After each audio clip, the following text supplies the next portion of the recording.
الكافرين يقل البرق يخطف أبصارهم كلما أضاء لهم مشوا به وإذا أظلم عليهم قاموا ولو شاء الله لذهب بسمعهم وأبصارهم إن الله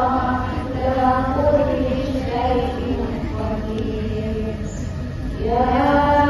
أيها الناس اعبدوا ربكم الذي خلقكم والذين من قبلكم لعلكم تتقون